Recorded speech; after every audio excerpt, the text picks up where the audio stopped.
बिस्मिल्लाहिर्रहमानिर्रहीम। Dear students, अस्सलाम वालेकुम।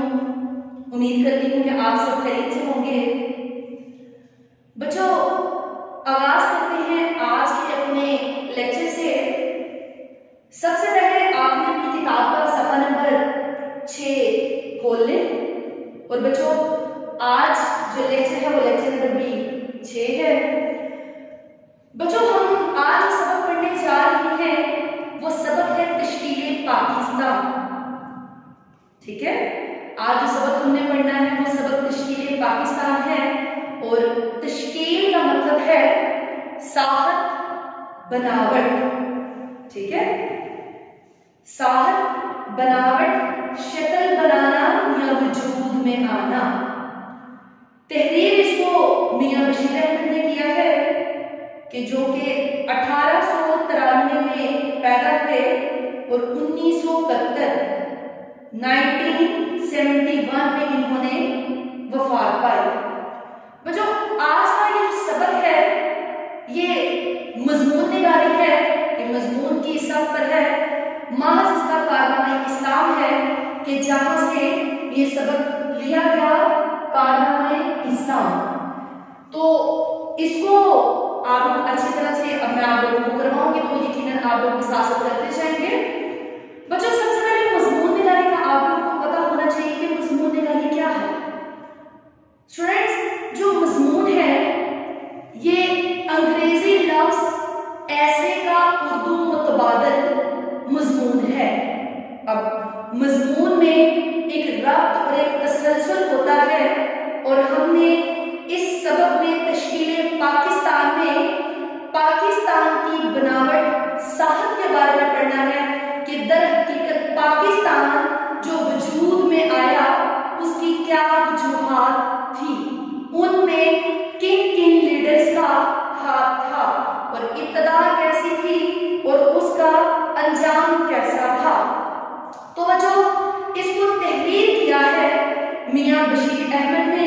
ये मैंने इनका थोड़ा सा एक तारीफ यहाँ पर तहरीर कर दी है। आप भी अपने टेक्स्ट बुक पे इसको लिख लीजिए और यकीनन आपने पहले क्लास में भी आप इसको लिख चुके हैं। जस्टिस मियां शादी हुमायूं के यहाँ पैदा हुए। कौन? मियां बशीर अहमद। और बच्चों, ये तहरीक पाकिस्तान के सरगर्म रुकन थे। इनका शुमार मियां बशीर अहमद का कायदे के खास हिस्सा में होता है। बच्चों, आज हमें जो पैराग्राफ पढ़ना है वो पैराग्राफ नंबर है 1 से 2 के दरमियान। ठीक है, आपने साथ साथ इसके अल्फाज के मानी स्टूडेंट्स तहरीर करते जाने हैं।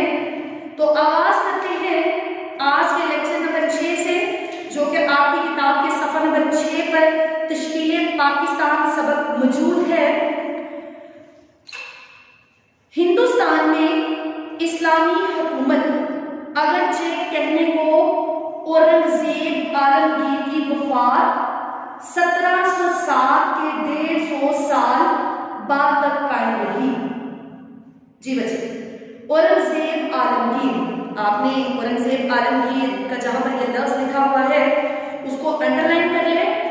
अब बेटा, इस पैराग्राफ की इब्तिदा से पहले मैं आप लोगों को बता दूं कि इस पूरे सबक का एक क्या महज़ है, अगर इसमें किन किन अहम निकात पर हमारी बात होगी, हमने किस मौजू पे रहते हुए यहाँ पर बात बयान करनी है। तो बच्चों, इस पूरे सबक में जो बयान किया गया, सबसे पहले उस पर एक सरसरी सा जायजा। बच्चों, इसमें बयान किया गया आखिरी मुगलिया फरमारवा के बाद बरसगीर में मुसलमानों के इक़्तिदार को ज़वाल आना शुरू हुआ। ठीक है, उसकी वजह क्या हुई कि मुसलमान समाजी, सियासी, इखलाकी, मजहबी और इक़्तिसादी लिहाज से गिरावट का शिकार हो गए थे। तो फिर अंग्रेज हिंदुस्तान में बच्चों ताजिर की हैसियत से आए और इक़्तिदार पर छा गए। ये पहला उन्स था कि जब मुसलमान एक माशरती लिहाज से भी पीछे हो गए थे और मुसलमान बनाया जाना शुरू हो गया। तो बच्चों सर सैयद ने अपनी किताब एक लिखी, उस किताब का नाम है असबाब बगावत हिंद, कि जिसके नीचे ज़ेड डाल दे तो असबाब बगावत हिंद लिखी, और हुक्मरानों पर मुसलमानों की पोजीशन वाज़ेह की। उन्होंने क्या किया, सर सैयद अहमद खान ने मुसलमानों के बच्चों हालात को जब देखा कि ये बहुत अबतर हालात होते जा रहे हैं, तो फिर उन्होंने असबाब बगावत हिंद किताब लिखी, जिसमें मुसलमानों की पोजीशन वाज़ेह की कि मुसलमान एक माशरती तौर पर मजबूत नहीं रहे। तो फिर अंग्रेजों की लाख कोशिशों के बावजूद मुसलमानों को हमेशा जुम्मेदार ठहराया जाना शुरू हो गया। बच्चों जो एक जमात है AOU, ठीक है, जमात कौन सी, कांग्रेस, जो जमात है कांग्रेस, उसकी जो बुनियाद रखी वो AOU ने रखी, ताकि अक्सरियत की बिना पर इक़्तिदार हिंदुओं के हवाले किया जा सके। मगर नवाब सलीमुल्लाह खान, ये नाम जो है ये इस सबक में मौजूद है कि गढ़ ढाका में दिसंबर 1906 में मुस्लिम लीग का क्या अमल में लाया गया। तो बच्चों जिसने चंद सालों में मुसलमानों में इत्तेहाद कायम किया और लाहौर में मंडो पार्क में करारदाद मंजूर हुई, और सिर्फ 7 साल की मुख्तसर मुद्दत में क्या में पाकिस्तान वजूद में आ गया। तो बच्चों अब ये था एक इसका सरसरी सा जायजा, जिसमें आपको पता चला कि कांग्रेस की बुनियाद किसने रखी, मुस्लिम लीग कब कायम हुई और कितनी देर बाद पाकिस्तान मरूज़े वजूद में आया, सर सैयद की मुसलमानों के लिए क्या कोशिश थी, वो हुक्मरानों पर क्या बात वाज़ेह करना चाहते थे। तो वजह यहाँ पर औरंगजेब आलमगीर की वफात का मैंने जिक्र किया, औरंगजेब आलमगीर, यहाँ पर आप लोग लिख लें मुगल बादशाहों के सिलसिले का छठा बादशाह कि ईमानदारी, बहादुर और दरवेश सिर्फ इंसान था जो निस्फ सदी तक हिंदुस्तान का हुक्मरान रहा। ठीक है, आधी सदी तक कौन रहा था, औरंगजेब आलमगीर। फिर इसके बाद क्या हुआ, लेकिन दरअसल हुकूमत और उमरा दोनों की ताकत और सतूत, बच्चों सतूत किसको कहते हैं, शान शौकत को, किसको कहते हैं, शान शौकत को। 18वीं सदी के वस्त किसको कहा जाता है, दरमियान, खत्म हो चुकी थी। 19वीं सदी के शुरू में मुसलमानों के सियासी तनज़्ज़ुल की तकमील हुई। बच्चों अब इस चीज को, इस लाइन को अंडरलाइन कर लें जल्दी से। 19वीं सदी के शुरू में मुसलमानों के सियासी तनज़्ज़ुल ज़वाल की तकमील हुई, मुकम्मल हुई। चनाचा 1803 में अंग्रेज दिल्ली में दाखिल हुए। जब पहला अंग्रेज जो दिल्ली में दाखिल हुआ उसकी तारीख क्या थी, 1803। ये एमसीक्यूज में बच्चों पूछा जाता है, ये सबक एमसीक्यूज के लिहाज से मोस्ट इंपॉर्टेंट है, इसलिए आपने जितनी भी तारीखें हैं वो आपने याद रखनी है। लेकिन इसी जमाने में बाज़ अफराद के दिल में मजहबी रवायात और माशरी इस्लाह का ख्याल पैदा हुआ। ठीक है, फिर क्या हुआ कि शाह वली अल्लाह और शाह अब्दुल अजीज वगैरह की कोशिशों से, बच्चों शाह वली अल्लाह को लिखे, इस्लाम की अशायद की और कुरान का फारसी तर्जुमा किया। और बच्चों शाह अब्दुल अजीज, इनको अंडरलाइन करें, इस लफ्ज को यहां पर लिखें। शाह वली अल्लाह के बड़े बेटे थे, आलम थे, 60 बरस तक इल्म हदीस का दर्स दिया। आपने मुसलमानों को अंग्रेजी पढ़ने का फतवा दिया। जी, कोशिशों से इल्म दोस्त लोगों में मजहब की सही वाक़फ़ियत बढ़ती गई, लेकिन अवाम की मजहबी हालत बहुत गिरी हुई थी और मर्ज बूम। माशरी रस्मों में मुसलमानों और हिंदुओं में ज्यादा फर्क ना था।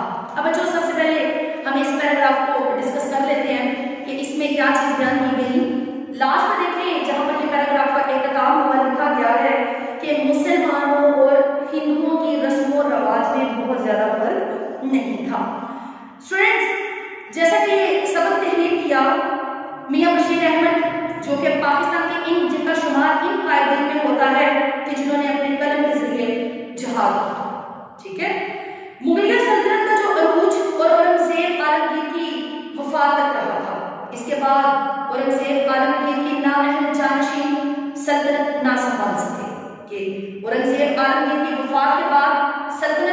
शराजा है वो दरहम बरहम हो गया।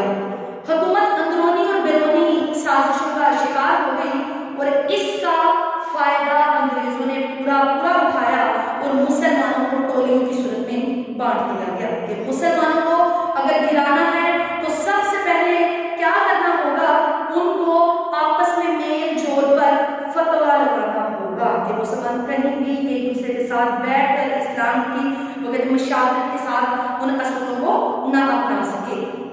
तो फिर क्या हुआ, हुकूमत अंदरूनी और बैरूनी साजिशों का जब शिकार हो गई, आपस की खाना जंगी और कई जानशीनों के इक़्तिदार के उसूल की कोशिश ने हुकूमत को बचो कमजोर कर दिया। औरंगजेब आजाद खुद एक नेक और उदार इंसान था।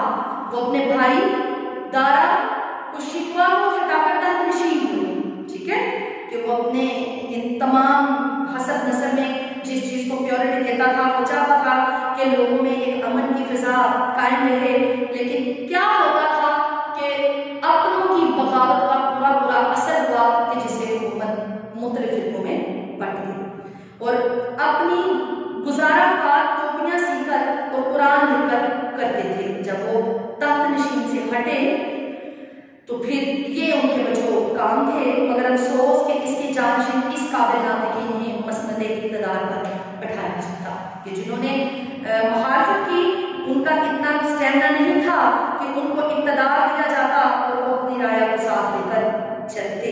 तो फिर क्या हुआ बच्चों, 18वीं सदी में जंग प्लासी हुई और बंगाल के हुक्मरान नवाब सिराजुद्दौला को गद्दारों की वजह से शिकस्त हुई कि अपने ही सफ में गद्दार खड़े हो गए। 18वीं सदी के आखिर में 1797 में 1797 में टीपू सुल्तान की जब शहादत के साथ ही अंग्रेजों के इक़्तिदार के लिए रास्ता हमवार हो गया कि अंग्रेज टीपू सुल्तान से जब डरते थे, जब टीपू सुल्तान की वफात हुई तो उन्हें पता चल गया कि अब हम मुसलमानों पर बहुत आसानी से गालिब आ सकते हैं। तो फिर बचे 19वीं सदी के ओयल में कि उसके आगाज में ही मुसलमानों का सियासी तनज़्ज़ुल अपने अरूज पर पहुंच गया। ये वो इब्तिदा हुई कि आगाज में ही मुसलमान 19वीं सदी के शुरू में ही अब वो अपने अखलाकी, माशरी और इक़्तिसादी लिहाज से बेहद कमजोर हो चुके थे। फिर यही दुनिया का कानून है कि बच्चों हर अरूज को ज़वाल है। कुरान में अल्लाह ताला का इरशाद है, और ये दिन है जिन्हें हम लोगों के दरमियान फेरते हैं कि बच्चों ये जो दिन है, इक़्तिदार जो है इसको भी फेरा जाता है। कभी इक़्तिदार का बादशाह कोई और होता है और कभी इक़्तिदार का बादशाह कोई और होता है। इस पर बच्चों बिल वाल्टन का कौल है, वो कहते हैं कि तुम्हारे अमाल ही तुम्हारी बर्बादी का बाइस है, कि जैसे इंसान के अमाल होंगे उसका नतीजा भी बिल्कुल वैसा ही होगा। फिर क्या हुआ बच्चों कि मुसलमानों के मजहबी अहया के लिए, कि मुसलमानों को मजहबी माशरी इक़्तिसादी लिहाज से मुसलमान कमजोर हो चुके थे, तो फिर क्या हुआ कि मजहबी लिहाज से मुसलमानों को मजबूत करने के लिए शाह वली अल्लाह और शाह अब्दुल अजीज की जो कहते हैं कोशिशों को कभी फरामोश नहीं किया जा सकता। शाह वली अल्लाह ने बच्चों फारसी में कुरान का तर्जुमा किया और हदीस की किताब मुअत्ता की शरह लिखी, और मुसलमानों की मजहबी पस्ती का ये आलम था कि कुरान का तर्जुमा करने की वजह से आप पर कुफर के इल्जाम आयद किए गए। ये हिंदुओं का एक शेवा रहा है कि मजहब से बेगानगी एहतियात करवाने की उन्होंने मुसलमानों पर हर दम कोशिश की। हिंदू और मुसलमान इकट्ठे रहते थे इसलिए माशरी असर कबूल करते थे। ये असरात हिंदुओं के लिए तो काबिल कबूल हो सकते थे, मगर वो इस्लाम गैर मुस्लिम रसूमात का मुतहम्मिल हरगिज़ नहीं हो सकता। लिहाजा फिर क्या हुआ कि शाह अब्दुल अजीज की कोशिशों से इल्मी हलकों में मजहबी वाक़ियत बढ़ती चली गई। तो फिर यहाँ से मुसलमानों ने सोचा कि मुसलमान और हिंदू कभी भी एक साथ यकजा नहीं रह सकते। बच्चों ये पैराग्राफ नंबर 1 के बारे में मैंने आपको बताया, पैराग्राफ नंबर 2 से देखें। सियासी तनज़्ज़ुल ज़वाल को कहते हैं और माशरी तहरीर किसको कहते हैं बच्चों? बिगाड़ को। रहन सहन के माशरी रहन सहन के तरीकों में बिगाड़। इस नाजुक वक्त में एक पुरहलूस मसला बच्चों किसको कहा जाता है? इस्लाह करने वालों। सैयद अहमद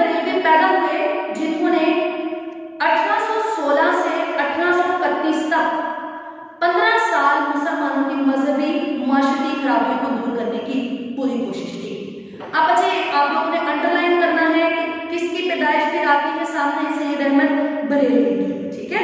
तो इन्होंने 15 साल तक मुसलमानों के मजहबी माशरती खराबियों को दूर करने की पूरी कोशिश की। इस सिलसिले में मजहबी आजादी के हसूल के लिए इन्होंने 1826 में सिखों के खिलाफ मजहबी जहाद की मुहिम शुरू की। तो बच्चे जहाद को अंडरलाइन करें, मुहिम को, काम को शुरू किया, ठीक है। और जिसके आखिर में 7,000 मुजाहिदीन ने पेशावर के करीब मैदान जंग में नुमाया कामयाबी हासिल की। तो बच्चों यहाँ तक आज का लेक्चर यहीं पर इख्तिताम मज़ीद करते हैं। इंशाअल्लाह कल जब इसी सबक को आगे पढ़ा जाएगा मैं मज़ीद आप लोगों को बताऊंगी कि इस सबक में क्या बयान किया गया। अभी तो पहला पैराग्राफ मैंने आपको रीडिंग की, अल्फाज के मानी लिखवाए और फिर मैंने आपको उसका बताया कि उसमें क्या चीज़ बयान की गई। अभी इसका भी रीडिंग पे ही था और इसके अल्फाज के मानी मैंने बताए। इंशाअल्लाह इसकी भी तफसील से आपको बाद में बता दिया जाएगा। तो बच्चों आज का लेक्चर यहीं पर इख्तिताम पज़ीर होता है। इंशाअल्लाह हम दोबारा एक नए लेक्चर के साथ इसी सबक को आगे बढ़ाते हुए हाजिर होंगे। तब तक के लिए अल्लाह हाफ़िज़।